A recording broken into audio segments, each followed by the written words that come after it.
دل میں یقین رکھتے ہوئے زبان سے کہو اللہ، او لارڈ، تو ہی ہے جس کو چاہتا ہے بادشاہت دیتا ہے، جس سے چاہتا ہے چھین لیتا ہے،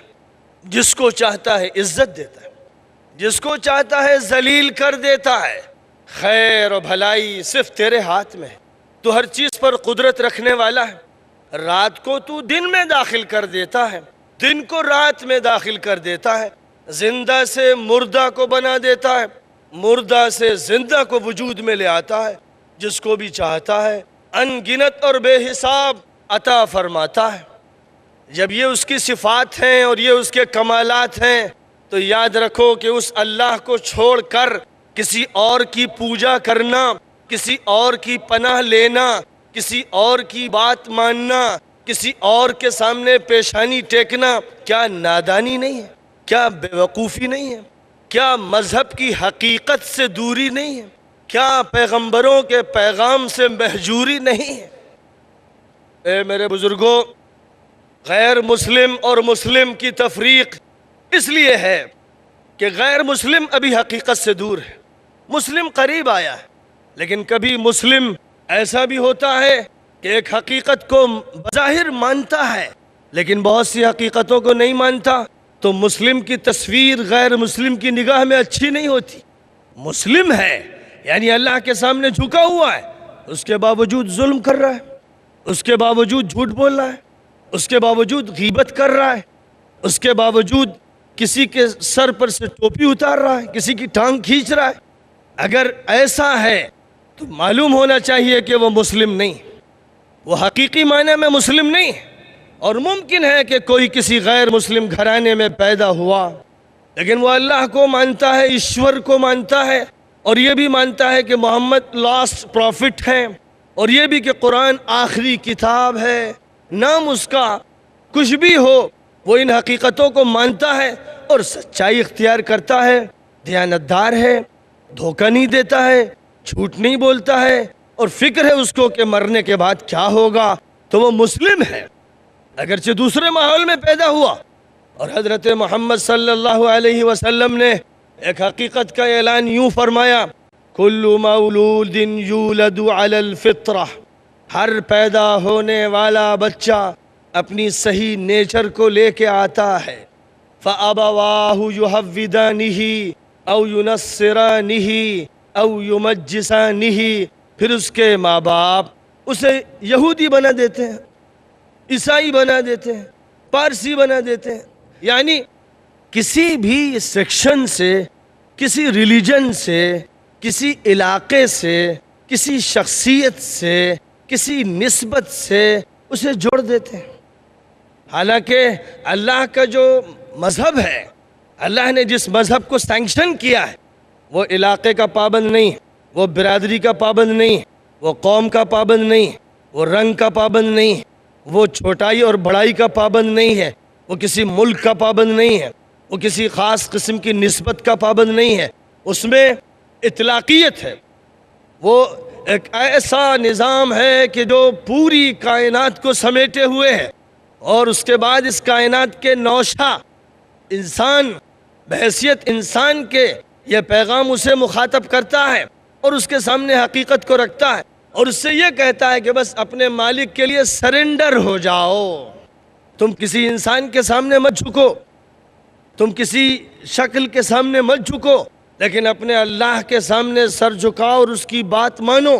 یہ پیغام ایسا ہے جس میں آفاقیت ہے، جس میں عمومیت ہے، جس میں پوری دنیا میں پھیل جانے کی صلاحیت ہے۔ اور اسی لیے فرمایا گیا کہ وہ ذات ہے جس کے سامنے آسمان بھی جھکے ہیں، زمین بھی جھکی ہے، اور چرندوں پرندوں درند بھی جھکے ہیں، یہ پوری کائنات اس کو سجدہ کر رہی ہے۔ اے انسان، تو پھر تو کیوں اسے سجدہ نہیں کرتا؟ سولر سسٹم ہو یا لونر سسٹم ہو، یہ سارے سسٹم اور کہکشائیں ایک سیکنڈ کے فرق کے بغیر اللہ تعالیٰ کے اس نظام کو لے کر چل رہے ہیں، ایک سیکنڈ کا فرق نہیں۔ آپ یہ کہہ سکتے ہیں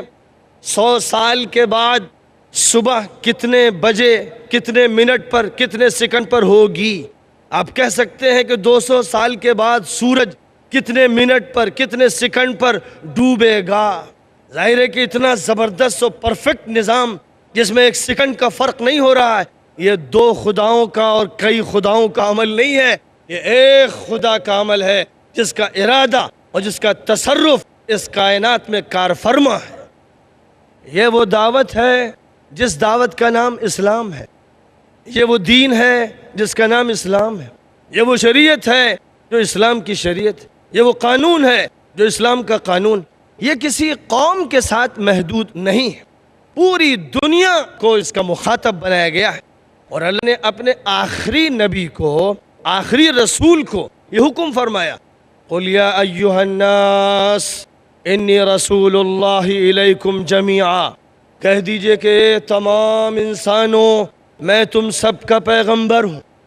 اور ظاہر ہے کہ جب وہ سب کے پیغمبر ہیں اور پیچھے بھی جو پیغمبر آئے وہ انسانوں کے پیغمبر بن کے آئے، کسی محدود قوم میں انہوں نے کام کیا لیکن وہ انسانوں ہی کے لیے آئے، اور آئے تو ہر پیغمبر نے اپنی قوم سے کیا کہا، یا قوم اعبدوا اللہ ما لکم من الہ غیرہ، اے میری قوم کے لوگوں بس اللہ کی بندگی کرو، اس کے علاوہ کوئی بھی معبود نہیں، کوئی پوجا کے لائق نہیں۔ یہی حضرت نوح نے کہا، یہی حضرت ہود نے کہا، یہی حضرت صالح نے کہا، یہی حضرت شعیب نے کہا، یہی حضرت لوط نے کہا، یہی حضرت ابراہیم نے کہا، یہی حضرت موسیٰ نے کہا، اسی کا تذکرہ حضرت عیسیٰ نے کیا، اور اسی کو آخری نبی محمد مصطفیٰ علیہ السلام نے فرمایا قرآن کے الفاظ میں، یا ایہا الناس اعبدوا ربکم الذی خلقکم والذین من قبلکم لعلکم تتقون۔ اے انسانوں، اے انسانوں، اے عرب کے لوگوں، اے عجم کے لوگوں، اے پشتینی مسلمانوں، اے کالو، اے گورو، یہ نہیں کہا گیا، اے انسانوں یعنی مینکائنڈ، ہیومینٹی اور ہیومن بینگ کو مخاطب کیا گیا، مانوتا کو کہہ لیجئے مخاطب کیا گیا۔ بات جو کہی گئی وہ سب سے، یا ایھا الناس اعبدوا ربکم، جو تمہارا پالنہار ہے، جو تمہارا مالک ہے، جو تمہارا رزاق ہے، اس کی بندگی کرو، اس کی پوجا کرو، اس کی عبادت کرو۔ اس نے تمہیں بھی پیدا کیا اور تم سے پہلے جو گزر چکے انہیں بھی پیدا کیا۔ عجیب بات ہے کہ قرآن پاک ڈنکے کی چوٹ پر اس حقیقت کا اظہار کر رہا ہے، اور مسلمان سمٹتے سمٹتے سکڑتے سکڑتے اپنے مسجدوں کی چہار دیواری میں ایسا بند ہو کے رہ گئے کہ بس اپنے مریدوں اور منتسبین اور متوسلین کو اسلام بتایا جانے لگا۔ اسلام اس لیے تھا کہ اس سے افریقہ کا کوئی رہنے والا، امریکہ کا رہنے والا، آسٹریلیا کا، ناروے کا، سویڈن کا، قطب شمالی کا، قطب جنوبی کا، ایشیا کا، اور دنیا کے کسی بھی بر اعظم کا، اور بر اعظم کے کسی ملک کا، اور ملک کے کسی صوبے کا، اور صوبے کے کسی ضلع کا، اور ضلع کے کسی شہر کا، اور شہر سے متعلق کسی گاؤں کا، یہاں تک کہ کسی پروے کا، کسی محلے کا، کوئی شخص ایسا باقی نہ رہے جس تک دعوت حق پہنچا نہ دی جائے۔ اللہ نے فرمایا وَمَا كُنَّا مُعَذِّبِينَ حَتَّى نَبْعَثَ رَسُولًا، ہم اس وقت تک سزا نہیں دیتے جب تک اپنا رسول نہ بھیج دیں۔ اور رسولوں کو اس لیے بھیجا گیا کہ انسان یہ کہہ نہ سکے کہ اے اللہ ہمیں تو معلوم ہی نہیں تھا کہ توحید کیا ہے، رسالت کیا ہے، آخرت کیا ہے، قرآن کسے کہتے ہیں، حدیث کا مطلب کیا ہے، اسلامی قانون کی تفصیلات کیا ہیں۔ یہ کہنے کا موقع نہ رہے۔ اگر یہ کہنے کا موقع رہا تو یاد رکھیے اس ملک کے ہندو اللہ کے دربار میں مسلمانوں کا گریبان پکڑیں گے کہ اے ظالموں،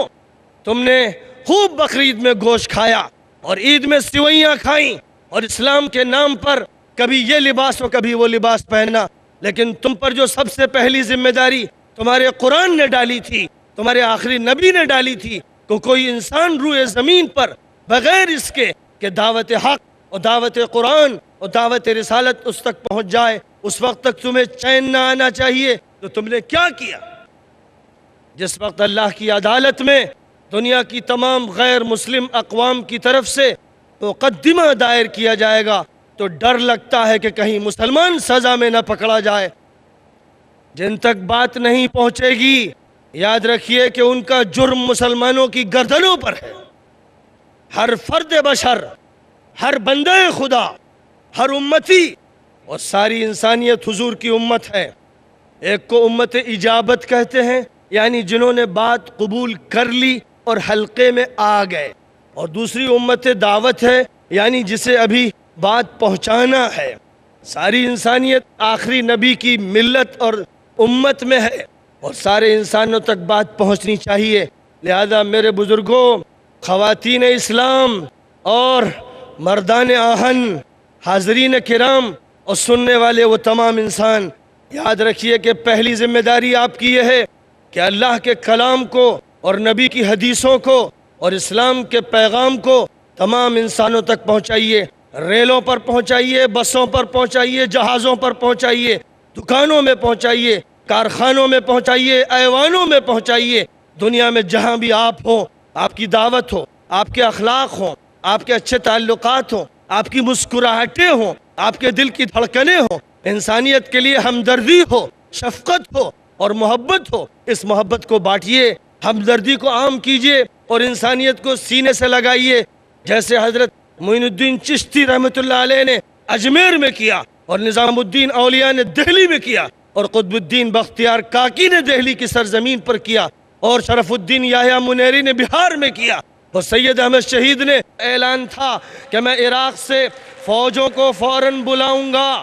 امریکہ کے اندر بش ذلیل ہو چکا، سارا پالن نے اس کے خلاف بیان دیا، جان میکن نے اس کے خلاف بیان دیا، جو اسی کی پارٹی کے نمائندگان ہیں، اور اوباما نے یہ دنیا کے سامنے کہا کہ ظلم کیا گیا عراق پر اور سب سے پہلے میں وہاں سے فوجیں بلاؤں گا۔ اب انتظار ہے دنیا کو کہ اوباما سچا انسان اور مظلوموں کا نمائندہ بن کر سامنے آتا ہے۔ وہ کالے جن میں سے لاکھوں انسان امریکہ کی سڑکوں پہ مارے گئے، اگر ان کا نمائندہ عدل و انصاف کا نمائندہ ہے تو وہ فوراً فوجیں عراق سے اور افغانستان سے بلوائے گا، اور اگر وہ در پردہ کچھ اور سوچ رہا ہے تو دنیا بھی تیار کھڑی ہے۔ اسٹیج پر ایک ظالم آیا تھا، دوسرا ظالم اگر اسٹیج پر آ کر غلط روش اختیار کرنا چاہتا ہے، بھگوان اور ایشور اور اللہ موجود ہے جو اسے بھی اکھاڑ کے پھینک دے گا۔ وآخر دعوانا ان الحمدللہ رب العالمین۔ جزاک اللہ۔ میں آپ تمام حضرات کے شکریہ کے ساتھ اس نشست کے اختتام کا اعلان کرتا ہوں۔